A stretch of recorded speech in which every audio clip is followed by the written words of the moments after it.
It is Monday, May 10th, 2021. It is 2 p.m. Pacific Standard Time, and so you know what time it is.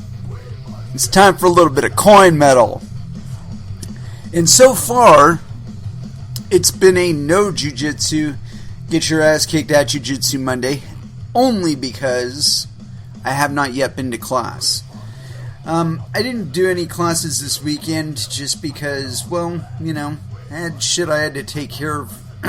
And plus, well, you know, I managed to squeeze in 4 classes last week. That was my goal. I got to my goal. And so I figured that was that. And so this week, I'm going to try and stay for the second class. And I'm a little bit nervous for that.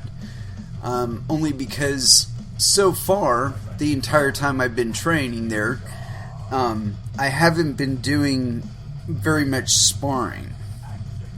And in addition to that, I've had this show to do at 8 p.m. And so that's been kind of limiting because the class is at 6 p.m.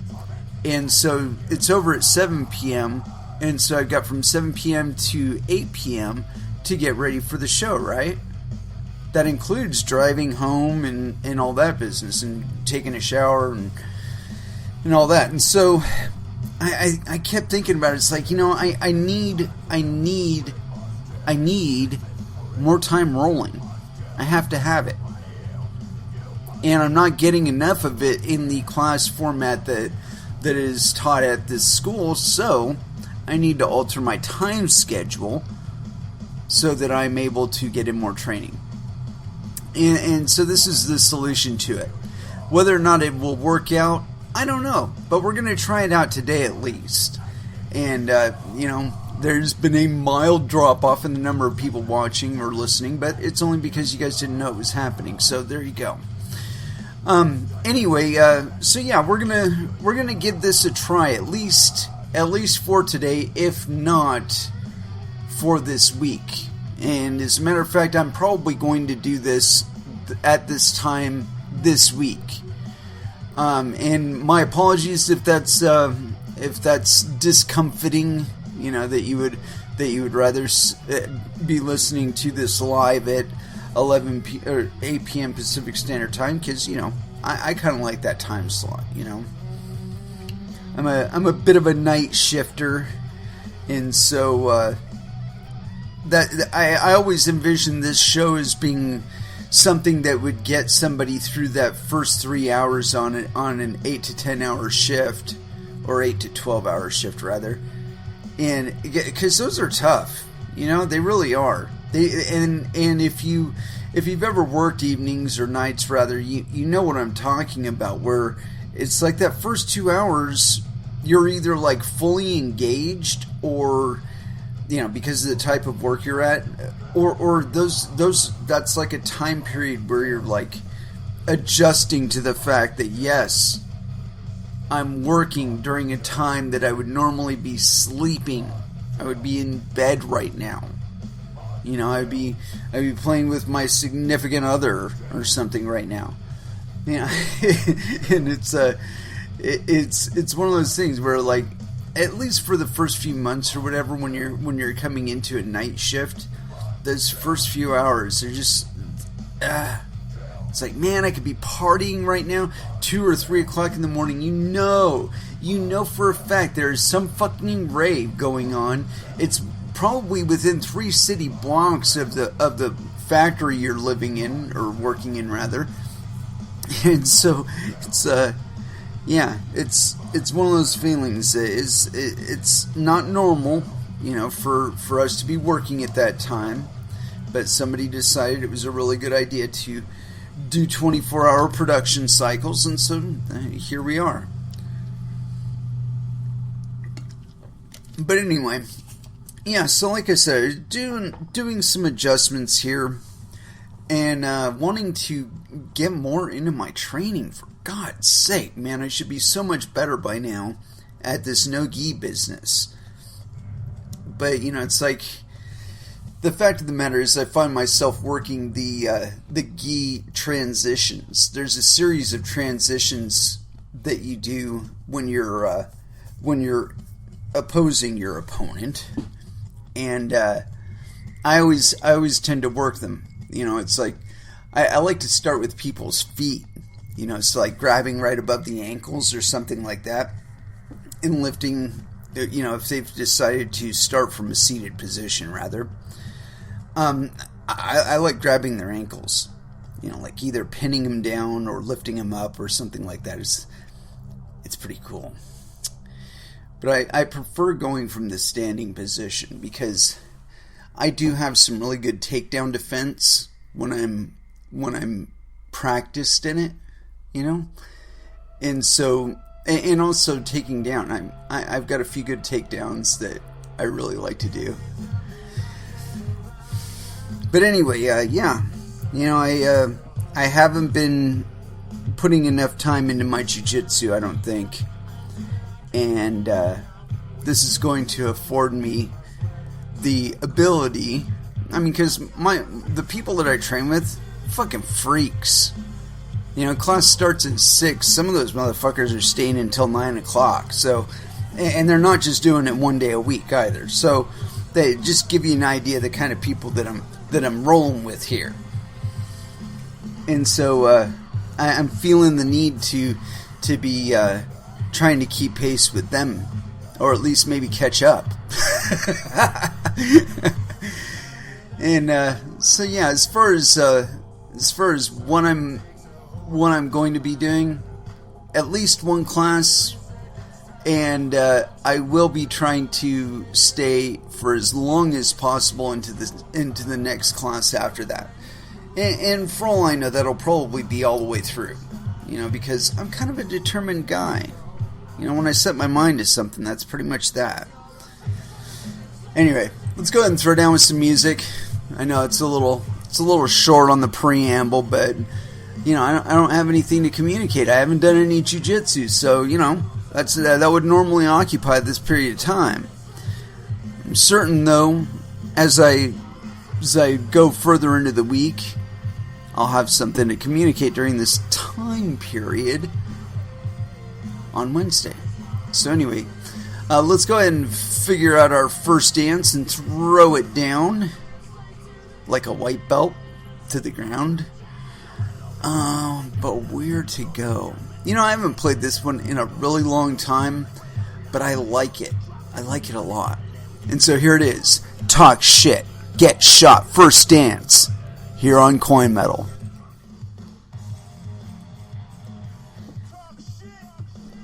And that was Slipknot. A little bit of duality there.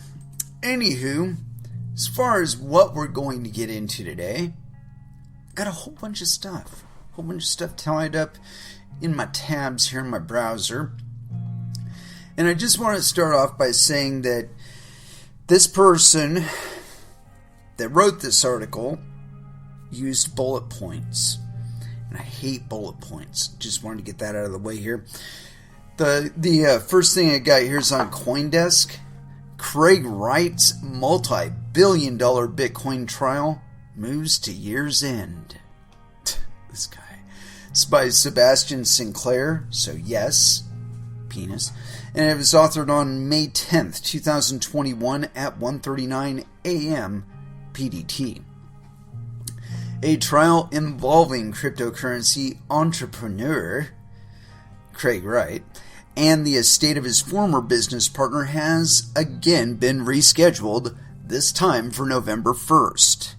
In an order signed late last month, Judge Beth Bloom at the District Court in the Southern District of Florida granted a joint motion by Wright and plaintiff Ira Kleeman to move the date. The judge also moved the calendar call to September 14th and extended the due date for demonstrative and summary exhibits to August 31st, as the parties had requested.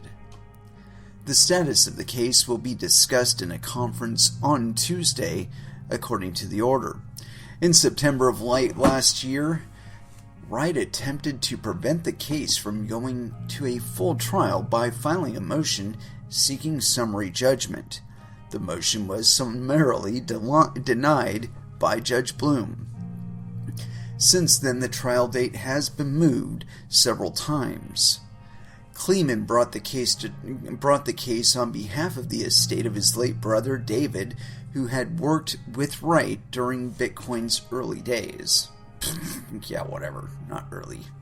Wright is being sued for half of his alleged fortune of 1.2 or 1.1 million Bitcoin, approximately 65.2 billion at today's prices. He claims the two mined together as well as intellectual property. N-Chain chief scientist Wright has controversially proclaimed himself as the inventor of Bitcoin, even going so far as to threaten developers with legal action on the basis of copyright infringement. You know, and the funny part about that is this. It's impossible to claim that he had any right to any patent over Bitcoin. And the reason being is, number one, it was based on prior art. If you read any of the Apocrypha leading up to its distribution, you find clearly Adam Back's Hashcash and a few other Nick Szabo's Digicash or Digital Cash or something. I can't remember. Point being that it was based on prior art, number one. Number two, it was released as an open source project. Hey world, here's the repository of all my code. Download my code, edit my code, and redistribute my code as you see fit under the GPL or MIT license. Give me a fucking break. You can't fucking do that. You can't have that shit going on, have that shit out there for damn near half a decade without saying a word about who, oh, it's my stuff. Give me a fucking break. So anyway, I believe Craig Wright is probably a smart guy, but he's also a sociopath. And, I mean, a compulsive sociopath. He cannot help but lie. I that's just my feeling. Either that or he's really Satoshi Nakamoto and he's hiding out in plain sight by acting like an asshole. I couldn't tell you. I can tell you this, that if he is serious and he's actually Craig Wright and he's not Satoshi Nakamoto, because if you look at the way that he thinks about Bitcoin, he would rather Bitcoin fail than Bitcoin run without him running it. And that's not the person that created Bitcoin and disseminated it out into the public. Because that person didn't give a fuck whether or not it really worked. He considered it a failure on our part if it didn't, or if it were to be corrupted. And he would be correct. Anyway, so the next thing I got here, I've said this a long time ago, and I wish I knew the exact date that I made the episode. You know, I've been doing this show since sometime in 2015, on and off. There was a brief hiatus for about a year, but not long. Anyway, so I'd said when Craig first came forward, as a matter of fact, I think I said this before Craig came forward, that anybody who claimed to be Satoshi Nakamoto would face lawsuits and prison sentences and death threats and ransom attacks. The guy would not be safe if it were ever to be established that he was in fact Satoshi Nakamoto. I mean, really, think about this. This guy supposedly has access to wallets that contain 1.1 million Bitcoin, and currently the market value of Bitcoin is around $56,000 per Bitcoin. You do the math. That would make Craig the single richest person on planet Earth. Only, Craig isn't really, like, I don't know how to put this. Like, he's been involved in like intelligence and stuff like that, but supposedly he could have lied about that too. But nonetheless, I don't think he has the kind of infrastructure to protect a person that is worth that much money. And yeah, it's like I say, if it were ever to be established that Craig Wright is Satoshi Nakamoto, he would be the richest guy on planet Earth until Bitcoin tanked because of that, which would probably happen. It'd probably go down to like $300 a coin, and he'd be like, oh my god, I don't have much. Anyway, got this thing here. It's on CoinDesk. Square-led Copa sues Craig Wright over Bitcoin white paper copyright claims. Yeah. And this is authored by Benjamin Powers. So yes, penis. It was authored on April 12th, 2021 at 9:17 a.m. PDT. It's a little bit older, but not really all that. It was just last month. If you send out enough cease and desist orders, it's likely you'll get a lawsuit in return. That appears to be the case with then-chain chief scientist Craig Wright and his legal crusade to block people within and without the cryptocurrency community from hosting the Bitcoin white paper. The Cryptocurrency Open Patent Alliance, COPA, is filing a lawsuit against Wright in the UK over his copyright claims to the Bitcoin white paper. The alliance was formed in September of 2020 and was founded by Square to pool patents and preserve the industry's open source spirit. Wright's representatives sent Square a cease and desist notice dated January 21st, 2021, demanding that Square stop hosting the white paper on its site. At the time, Copa sent back a legal response on behalf of Square, which boiled down to this: prove you're Satoshi Nakamoto, the creator of the white paper, first. Oh my goodness. It does not appear Wright responded with the requested proof by the February 19th deadline Copa set. Quote, Copa is about truly empowering the crypto community with innovation and removing barriers to innovation, or blockers, removing blockers to innovation. Oh man. Said the spokesperson on behalf of the Copa board. Quote, this is not the last thing we're going to take up on behalf of the community. The complaint asks the court to resolve the question as to whether Craig Wright has copyright ownership rights over the Bitcoin white paper. Pursuing a legal case on behalf of the cryptocurrency community is the first instance of Copa throwing its money and weight behind a cause that has plagued the space for years, and it could have widespread ramifications. If a court rules that Wright does not have ownership rights over the Bitcoin white paper, it would be a serious blow to his legal argument that he is Satoshi Nakamoto. Wright's long legal trail. Wright, notorious for having an itchy legal finger, has sent his latest round of cease and desist orders to Bitcoin Core developers, causing the Bitcoin white paper to be taken down from bitcoincore.org, a, quote, canonical repository for the Bitcoin software and educational resources like Satoshi's 10-page thesis, CoinDesk wrote at the time.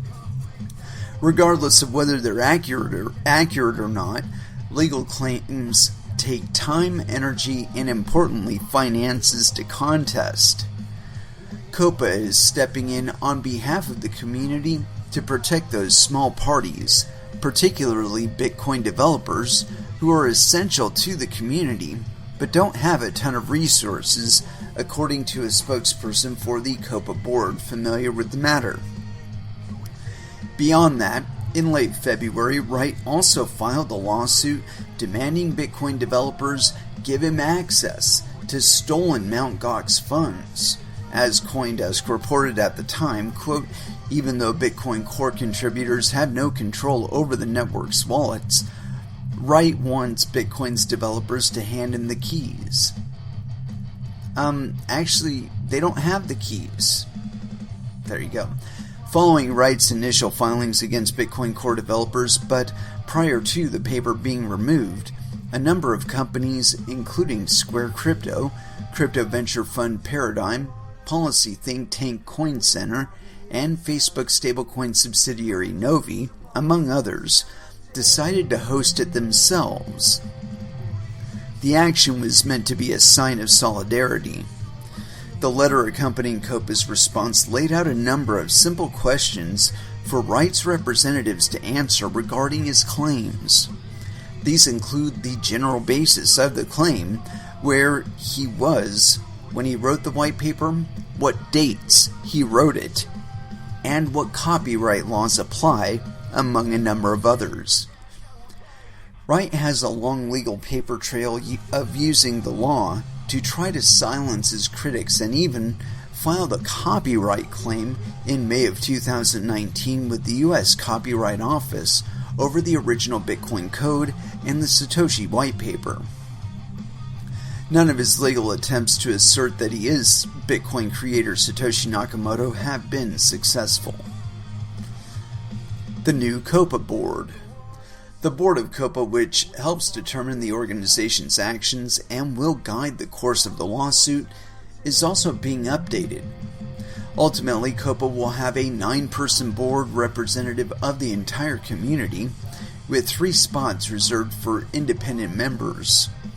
So far, 2 board members represent member organizations Brittany Cuthbert, senior counsel at Coinbase, and most recently, Karupa Pushpara, deputy general counsel at Square. 4 more board members from COPA organizations will be added in the future. 3 additional independent members will round out the COPA board. These include Steve Lee, Square Crypto lead, Dan Robinson, research partner at Paradigm, and Jerry Brito, executive director of Coin Center. CoinDesk can also report Pushparaj will be appointed the board chairman.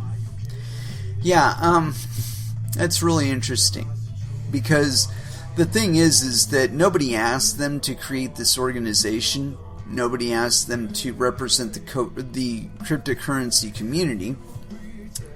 And more importantly, there's absolutely no necessity for this.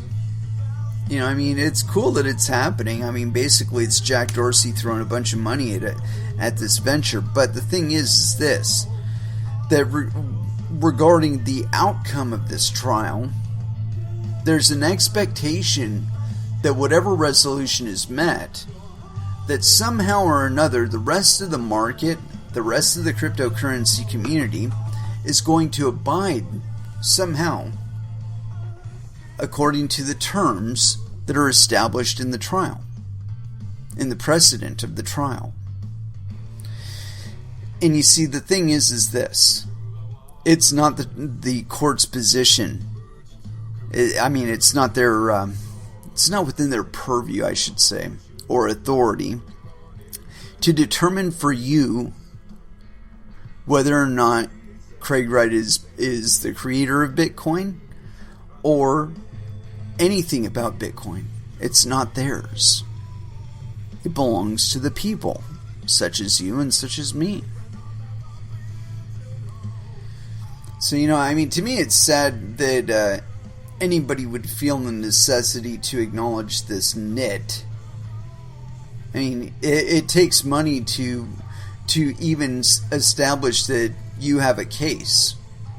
So, like, Craig Wright, fuck you. You know, if I had a website, I would put up the Bitcoin white paper, and I would host all of its apocrypha, And if you tried to get me to cease and desist, I'd just tell you to fuck. Go fuck. Go away.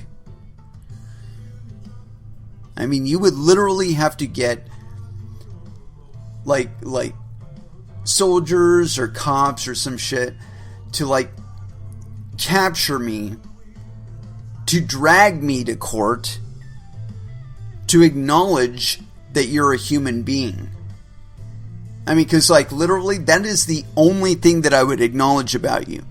I wouldn't even swear in court that your name is Craig Wright. I mean, I'm not convinced of anything about you. I don't believe you can. I don't believe you are physically capable of telling the truth about anything.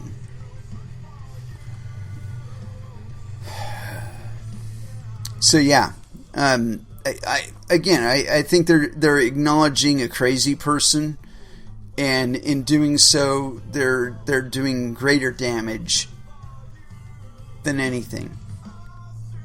You know, address the court claim. You know, I mean, it's like if he's going to try and drag you to court over a cease and desist order, again, I've set the standard here. It should take soldiers come into your motherfucking office to either deliver papers to you, or like not deliver papers to you, to acquire your person and drag your ass in front of a judge in a court of law to acknowledge so much as the fact that Craig Wright draws breath as a biological organism.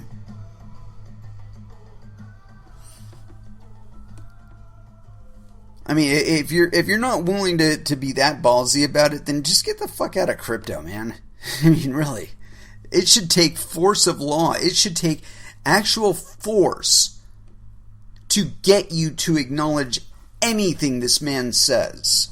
The fact that you lowered the bar for the sake of bullshit, something to talk about, is greater damage to the entire organization or entire cryptosphere than anything. But I would go so far as to suggest that it doesn't matter what any of these entities say about cryptocurrency. It doesn't matter what Craig Wright says. It doesn't matter what a fucking court in the UK says. It doesn't matter what court in the US says. It's how you regard it that matters. It's how you use it that matters. And one of these days, y'all are going to figure that out. You're going to quit listening to these fucking monkeys trying to tell you what to do with crypto. Anyway, next thing I got, where is it? It's not on this page. This is a summary page. Here we go. A lot of fucking craziness out there. And I say that as somebody that has been here pretty much the entire time. I got this thing here. It's on cryptoslate.com. Ethereum fees skyrocket as Doge knockoff surges 32,500% in 30 days. And this is by Liam Frost. It was authored on May 9th, 2021 at 9:45 p.m. UTC. So yes, penis.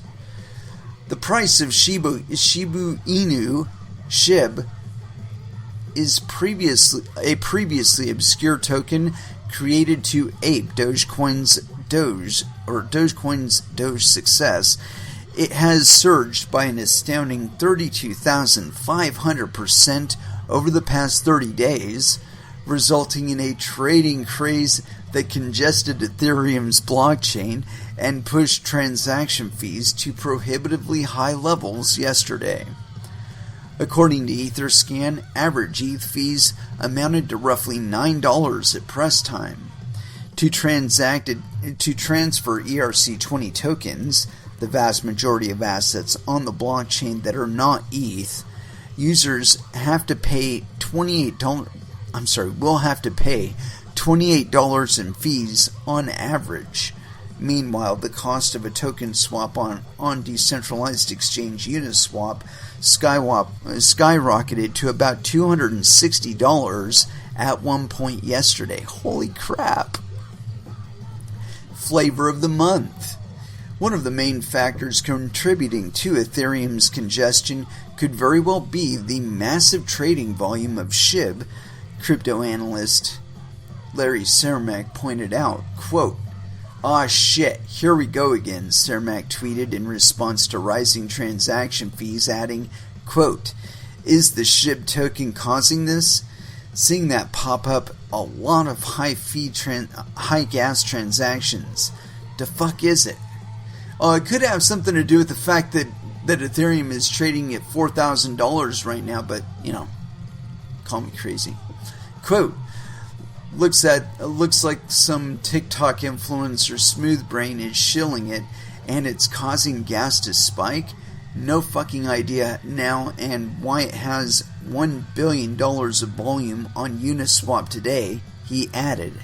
Indeed, SHIB became the center of traders' attention when its price surged by over 500% on yesterday alone and reached a new all-time high of 0.0000195 cents, trading at 0.0000006 no more than a month ago. That's just a 1/325th fraction of its recent all-time high. On-chain data also showed that out of Uniswap's daily volume of $2.4 billion yesterday, the SHIB ETH trading pair accounted for roughly half of it, with a total planned maximum supply of, oh Jesus Christ, let's see, 1 billion, I guess quadrillion or whatever's after quadrillion. SHIB is currently ranked 30th among the top cryptos by its market capitalization. Aping a dog. It's not entirely clear what could have catalyzed SHIB's sudden and explosive growth. Some users point to a recent tweet posted by Tesla and SpaceX CEO Elon Musk, whose statements have resulted in Dogecoin's price rallies on numerous occasions in the past. Quote, "I'm looking for a Shiba pup." Musk replied to a tweet about actual living dogs on May 7th.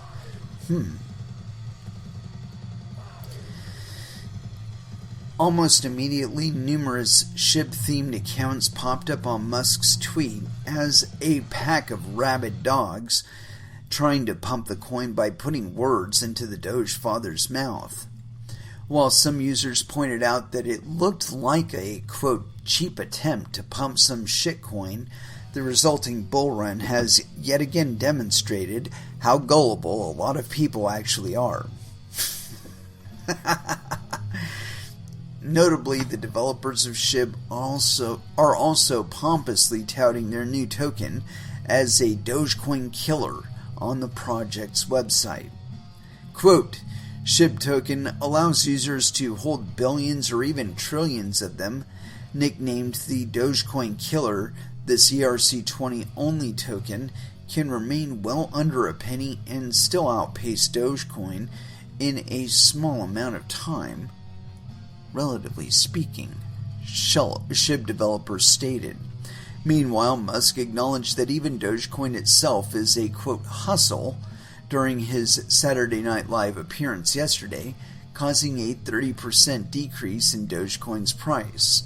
What can be said about a mere imitation? Yeah. Well, I think that they're full of shit about Dogecoin tanking on Elon.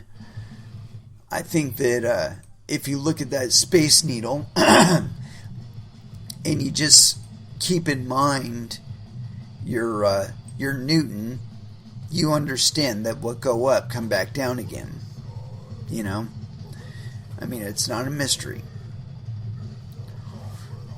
If you look at that chart, that thing it's a fucking Space Needle.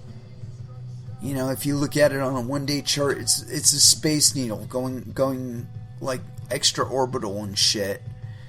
And you can't look at that and tell me that that looks like normal travel to you, or that looks like something that's sustainable to you. It's not. You know, and if you don't know that, then maybe you shouldn't be trading crypto.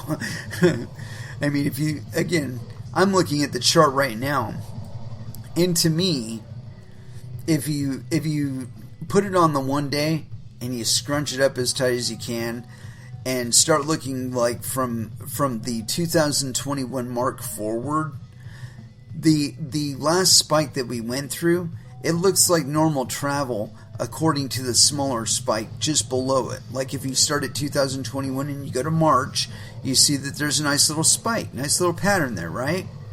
Well, I consider that indicative of the normal travel of Doge. So when you look at that big ass spike, what do you see? You see that we're about, roughly about halfway.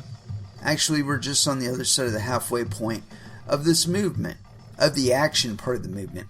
And just by straight up like regular old standard technical analysis, you could assume it'll come down over the next, 2 or 3 months, and that it'll bottom out somewhere around 400, maybe a little bit lower. But it's not going to go back down to its previous lows.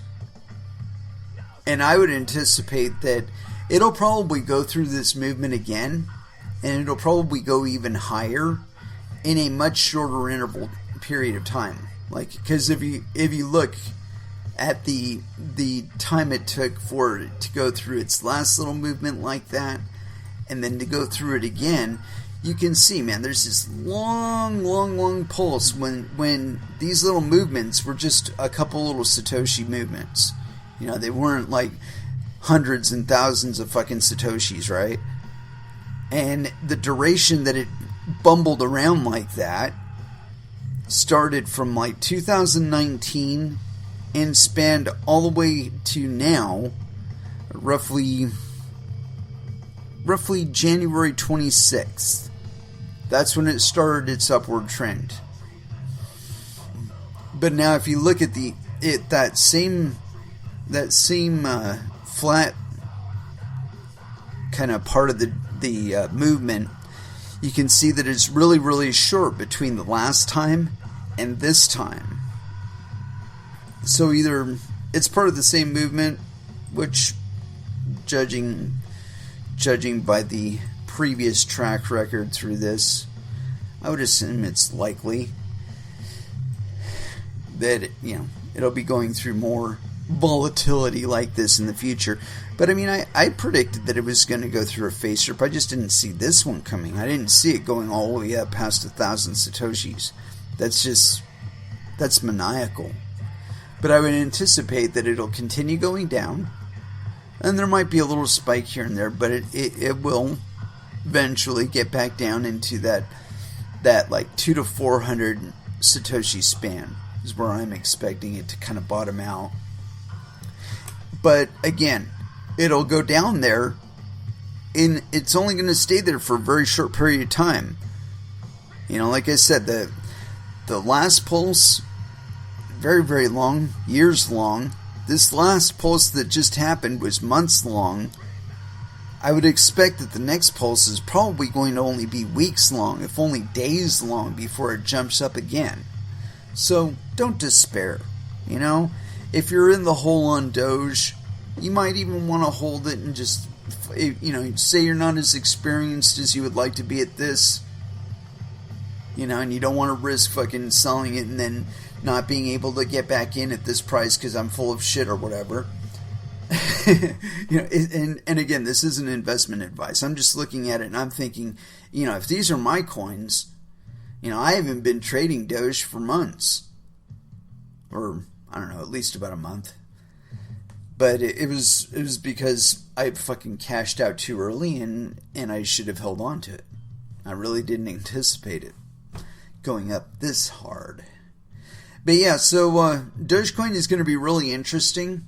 It was one of the first altcoins. So when it does one of these face screamers, you have to understand that liquidity did not disappear.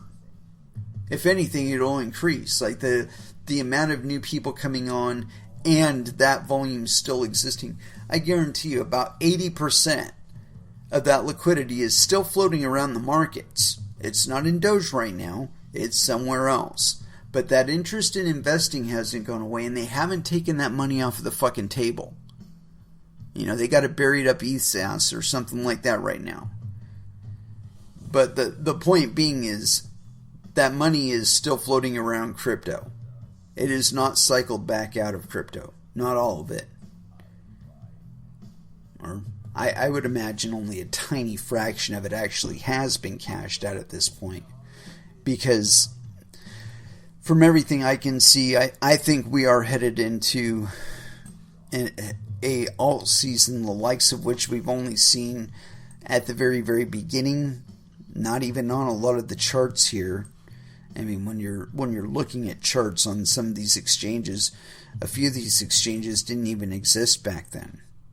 So, actually, most of these exchanges didn't exist back then. So they don't actually have a track record to show you what the markets look like. But let me tell you, man, margins between that are just like hundreds and even in some cases thousands of Satoshis apart. And I mean, dude, I can't tell you how many trades I made in that margin. You know, where I was buying on one side within the margin and then selling on the other side within the margin. And yeah, that's where I made a lot of my stock to go forward in. But yeah, so as Ethereum goes up in price, in relative terms, so will their transaction fees. As demand for the block space goes up, so will the gas fees. That's how that whole fee market works. Does it sound so fucking wonderful now? Huh? Now that you're being extorted off the fucking blockchain, does it sound so wonderful having a fee market? Yeah, fucking idiots. I mean, like, I can't tell you how many times that I told people that you're going to create the most expensive real estate on planet Earth in that block space. And, you know, they're like sitting there smiling with glee, thinking about all the transaction fees. Oh, it's so wonderful. Except they've done so much in between then and now to cut down on the number of transactions that are even being included in a block. You know, it used to be somewhere between 4,000 to 6,000 transactions per block. Now it's down to hundreds. It's fucking pathetic. Anyway, I got this thing here. It's on cryptoslate.com. Elon Musk owns SpaceX, gets paid in Dogecoin for new mission. And this is authored on May 10th, 2021 at 11 a.m. UTC. And this is by Shriya Malwa. And I'm going to assume no penis. That sounds like a very female name. If you said Dogecoin, you would be... if you said Dogecoin would be accepted by one of the world's largest private space companies last year, well, no one would have actually said that. Except that today, it became a reality. SpaceX, the Elon Musk-owned space exploration and transportation company, will be paid entirely in Doge for a commercial payload to the moon on its Falcon 9 rocket. Quote, SpaceX launching satellite Doge 1 to the moon next year. Mission paid for in Doge. First crypto in space, first meme in space. Wrote Musk on Twitter, attaching a quote to the moon song featuring a Shiba Inu dog. That's fucking hilarious. The payload belongs to One Geometric Energy Corporation, which announced yesterday that it would collaborate with SpaceX on the Doge 1 mission for sending a 40-kilogram miniature satellite early next year. Quote, Having officially transacted with Doge for a deal of this magnitude, Geometric Energy Corporation and SpaceX have solidified Doge as a unit of account for lunar business in the space sector, said Geometric Energy's Chief Executive Officer Samuel Reed in a statement. The company added that Doge had proven to be a fast, reliable, and cryptographically secure digital currency that can operate even when traditional banks cannot, and is sophisticated enough to, quote, finance a commercial moon mission in full. Quote, it has been chosen as the unit of account for all lunar business between SpaceX and Geometric Energy Corporation, and sets precedent for future missions to the moon and Mars, it added, and not in a joking manner at all. Literal Dogecoin on the literal moon. The move comes months after Musk said on Twitter that SpaceX would put a literal Doge on the moon. SpaceX, on its part, is not joking around either. Quote, this mission will demonstrate the application of cryptocurrency beyond Earth orbit and set the foundation for interplanetary commerce, said SpaceX Vice President of Commercial Sales from Tom Ochinero in a statement. This is the first transaction in which Doge, a token founded in 2013 as a joke, will be used for something beyond tipping and raising small amounts of money. And what a transaction it is, indeed. Man, that's awesome. I think that's really, really cool. That's somebody using cryptocurrency as money, like we've been doing since about 2011. But I mean, I think it's really cool that it's Dogecoin, and I think it's really cool that it's them doing it. I mean, I think it's very interesting. It says a lot about cryptocurrency in like the mind of the public, that someone like Elon Musk would even be interested in it, for one thing, but that he would be so I don't know, confident, I guess would be the word, if you were to do a multi-million or even billion-dollar transaction in Doge. That seems pretty damn cool. Anyway, let's go ahead and throw back down with some music. But where to go? Played a lot of good stuff last time. Played some Slayer, got some Slipknot in there. I know. Skindred. Nobody. Here on Coin Metal.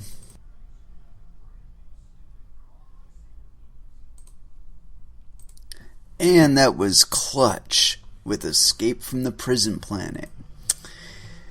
And as far as where else we're going here, I think we are kind of escaping the prison planet in a way.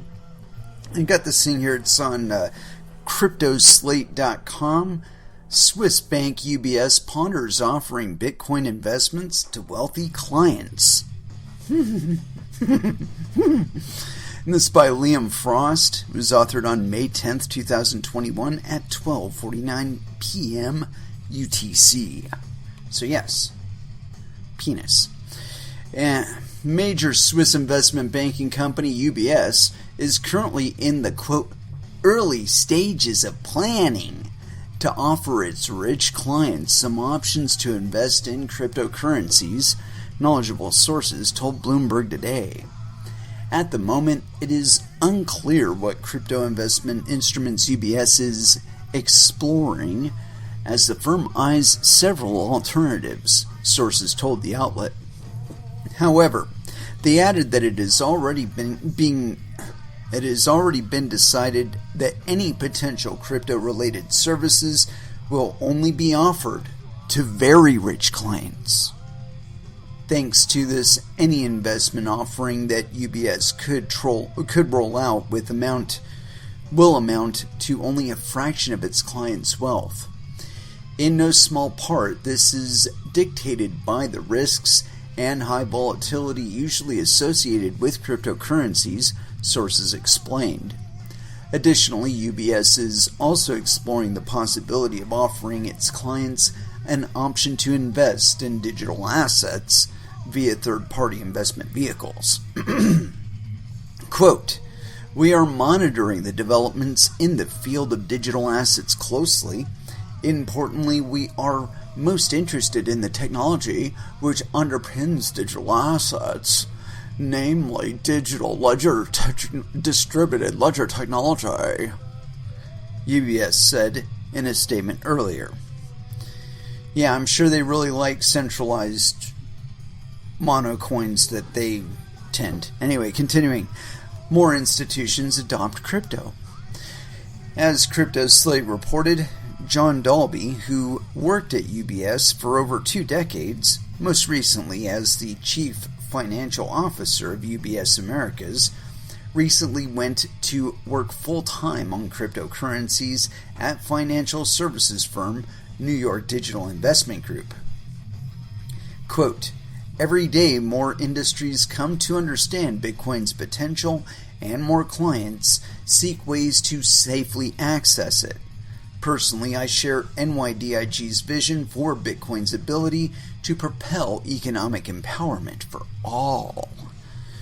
I eagerly look forward to doing my part to help NYDIG deliver innovative Bitcoin solutions to institutions and individuals," Dalby said in the announcement.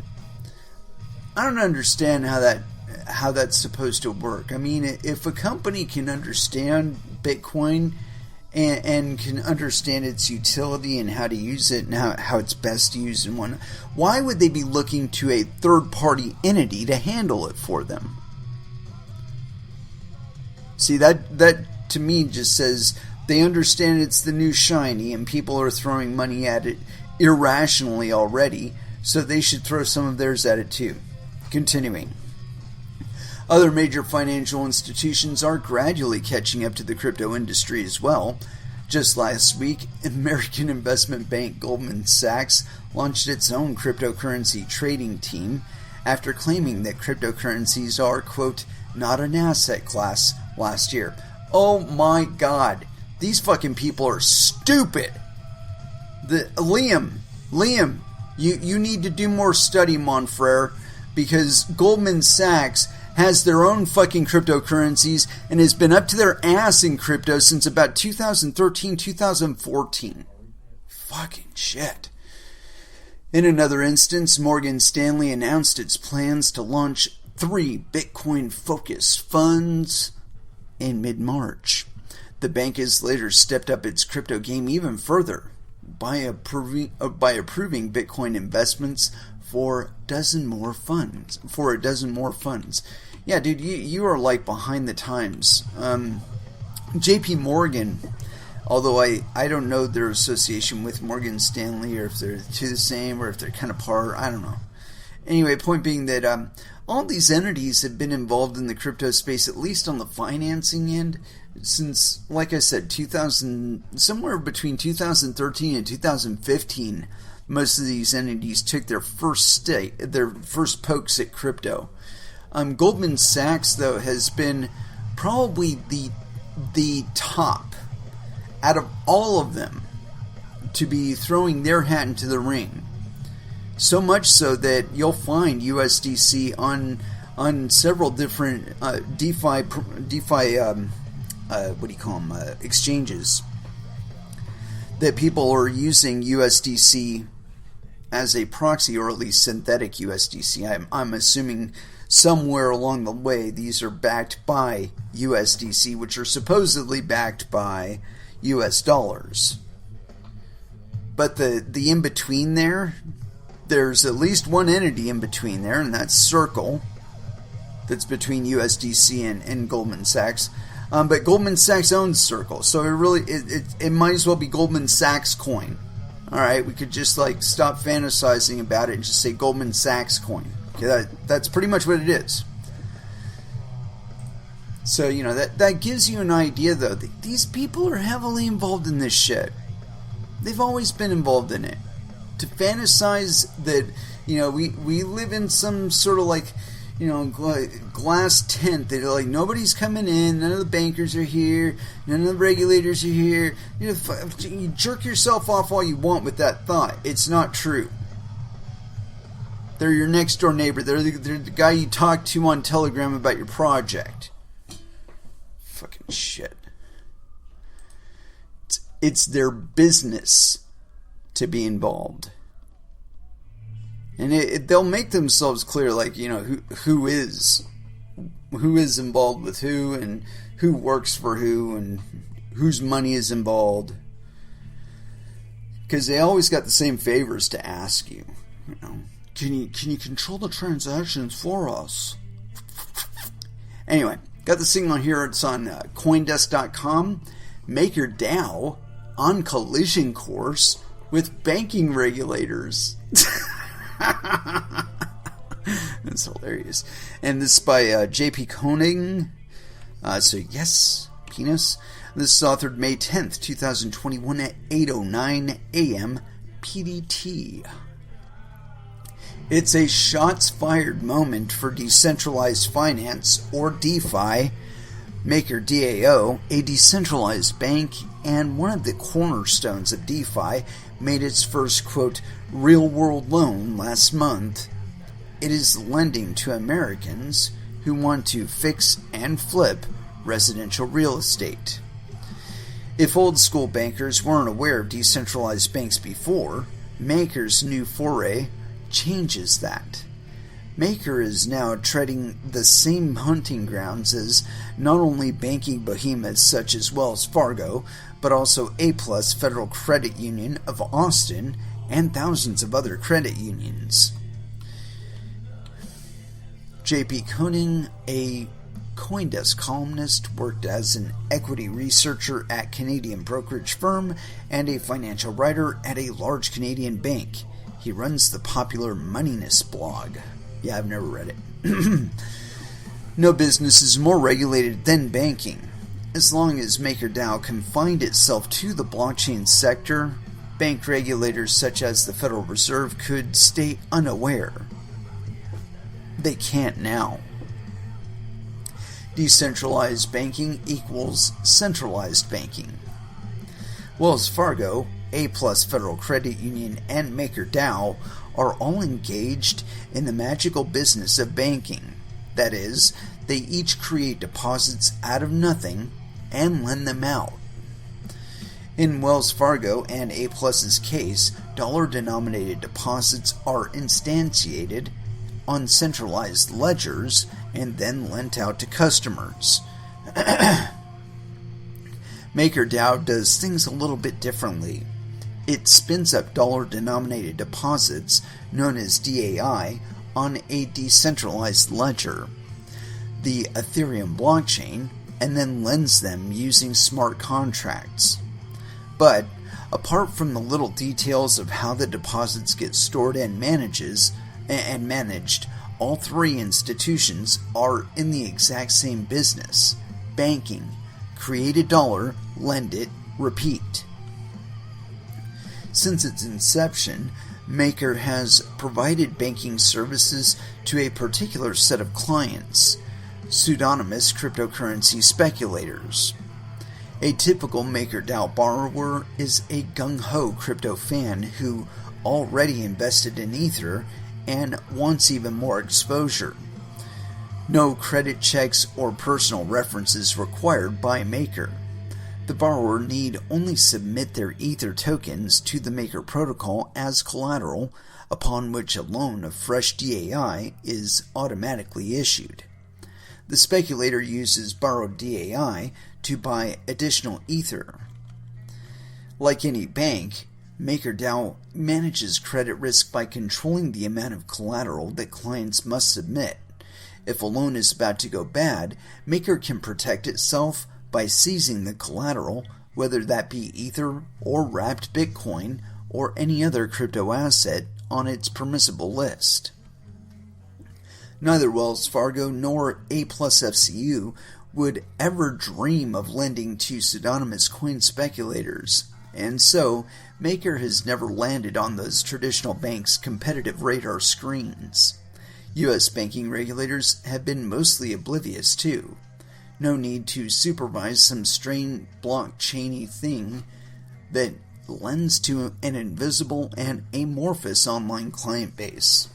But shots have been fired, and now traditional banking is going to have to devote some brain power to figuring out what decentralized banks such as MakerDAO are up to.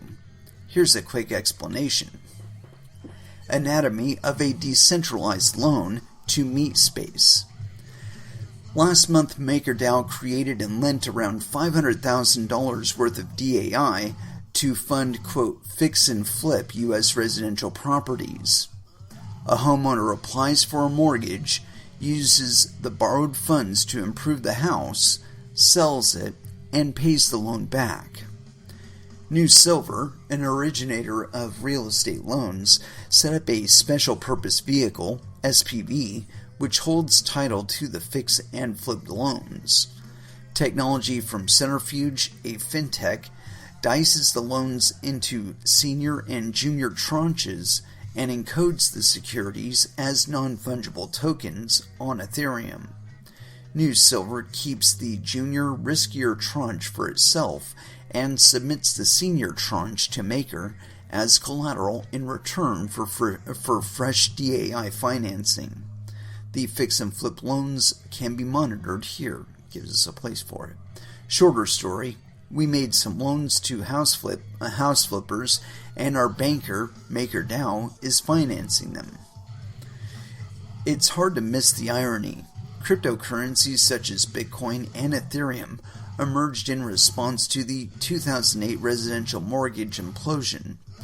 Mortgages had been sliced and diced into conduits, SPVs, collateralized debt obligations, CDOs, and CDO squareds, created by credit rating agencies and sold to witless buyers.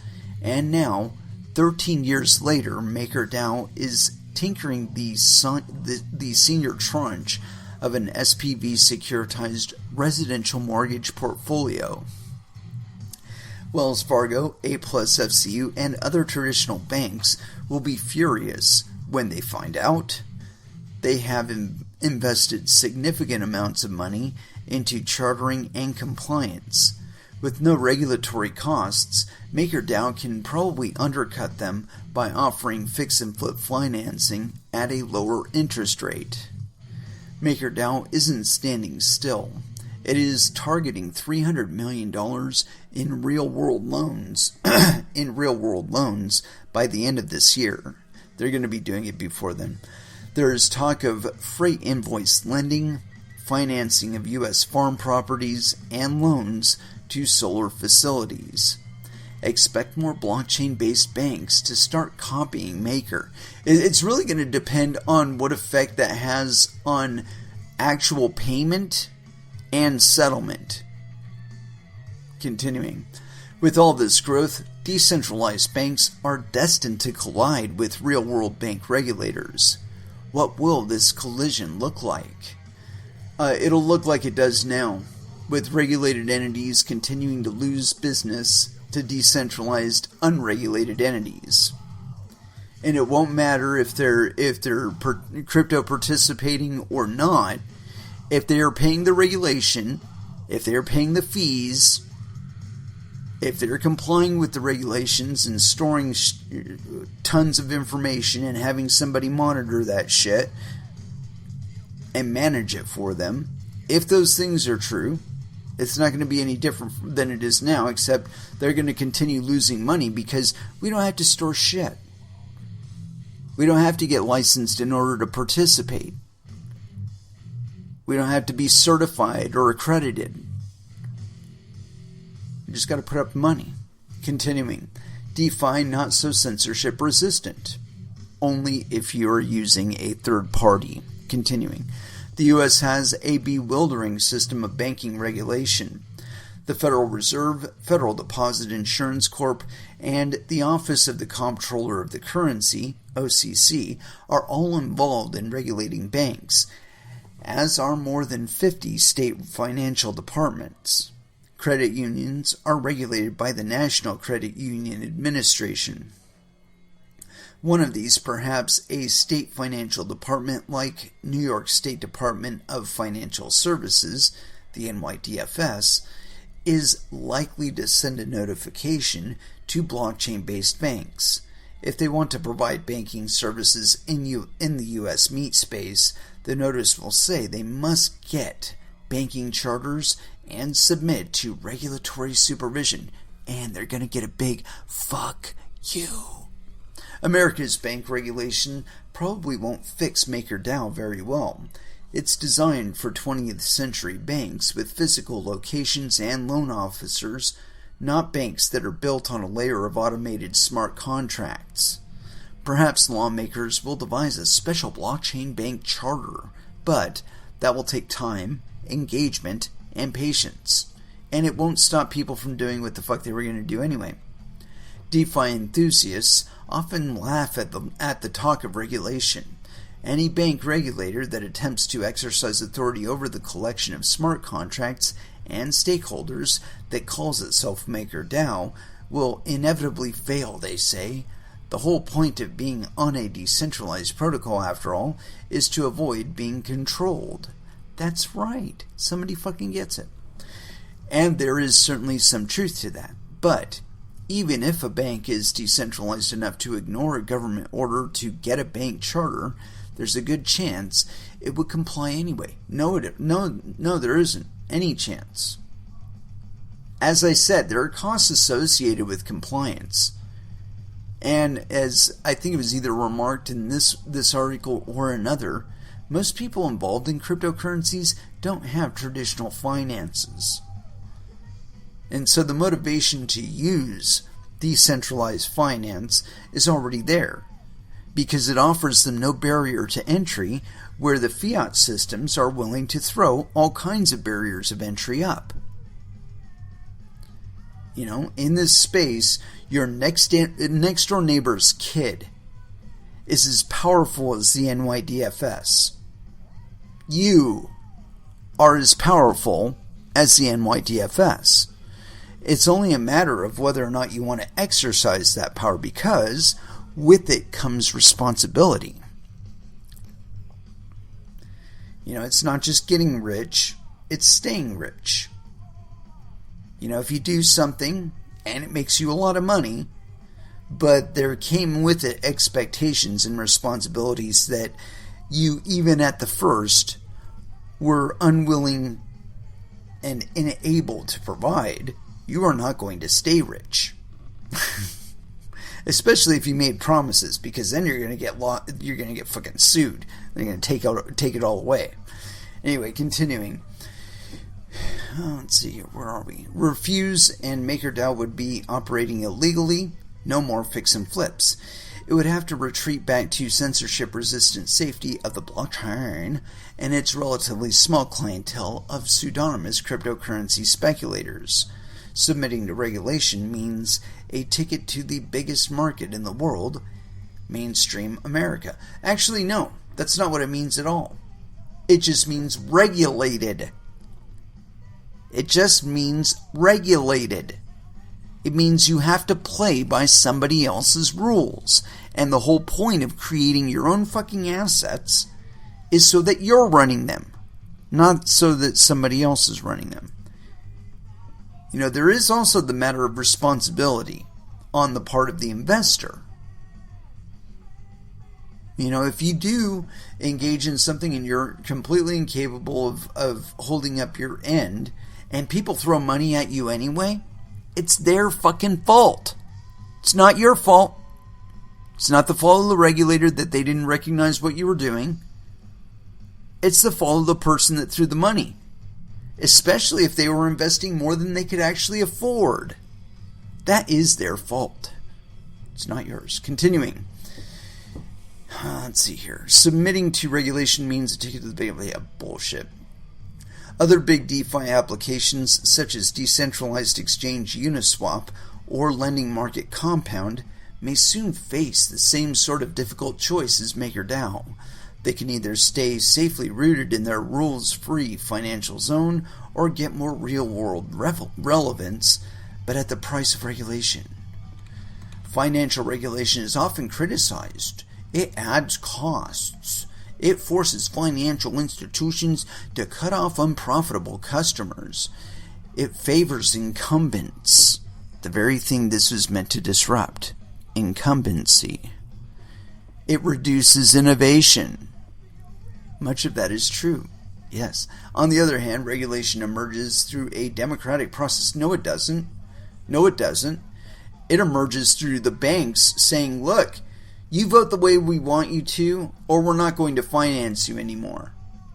And you don't have any choice because your money is tied up in the bank. They want to extend that control out into your crypto holdings as well. Fuck you.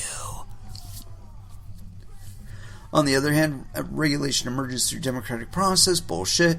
We impose onerous capital requirements and leverage ratios on banks because, burnt by the credit crisis, we are hoping to avoid another crisis.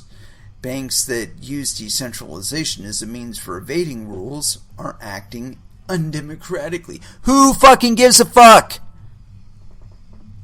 Who gives a fuck if it's undemocratic? It's perfectly democratic as far as you, the investor, is concerned. If you are putting money at it, that means you believe in it. Enough to give them your money. Continuing on. Significant amounts of electricity are being used to secure the Ethereum blockchain. That ensures that Ethereum and everything built on it remains open and censorship resistant. But if DeFi tools like MakerDAO choose to become regulated, censorship resistance is pretty much cancelled. Is there a point to being a regulated bank on an expensive and open blockchain? No. For now, MakerDAO will keep on pushing into real-world loans, but expect many of these complicated issues to bubble up in the next few years. Yeah, this is basically just FUD. It outlines a concern, but the only people that should really hold this concern are banks. Because they're looking at their lunch being ate by 15 and 16-year-olds writing up their own smart contracts. This is the reality, kids. Have no illusions about it. And this is the world you are going to face from now on. And actually, you've been facing it since about 2010, 2011. Most of you have been blissfully unaware of it, though. That's it. What has transpired since then has been entities like banks and banking regulators continuing to fantasize that they have the entire global economy under their control. But we have seen the Great Wall of China being circumvented by this tech. We have seen the great powers of the Chinese government put to a stall by the awesome power of Bitcoin. It used to be a joke in 2016, 2017, as soon as the Chinese government would say something like, oh, we're going to ban Bitcoin. Dude, as soon as they would say some shit like that, the number of memes that would come out acknowledging the fact that such a statement previously spooked this market, but also reflecting the fact that it was often a buy signal. That it's time to buy Bitcoin because they're going to go through the roof again. They're going to put some additional premium on it by trying to inhibit it. And it would go up in price. It does that everywhere. I think it was either Zimbabwe or Nigeria, or Niger maybe. I can't remember the country in specific, but it was one of those. And at the time, I think Bitcoin was worth about $6,800 US. There, it went to $19,000. Because their government, and I'm pretty sure it was Nigeria, they're like, oh, we're going to ban Bitcoin. Whatever. You just drove up the premium on Bitcoin within their country. That's all they did. Cannot stop the shit It's really too bad, too late for a lot of you. You know, and I'm sorry if you believe in gun controllers, that's gone too. You know, if you believe in IP protections, for the most part, that's gone too. Yeah. We're living in a different world, kids. And I know I keep calling you kids, but it's because I'm old. Anyway, let's go ahead and throw back down some music. I'm wanting to throw down some irreversible mechanism. I can hardly say the name, but they're kind of newer, and I really dig their stuff. And so I think we should go with Awakening here on Coin Metal.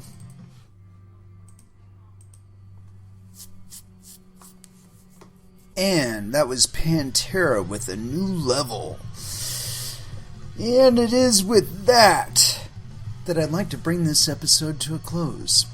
Thank you very much for listening. I certainly do appreciate the support.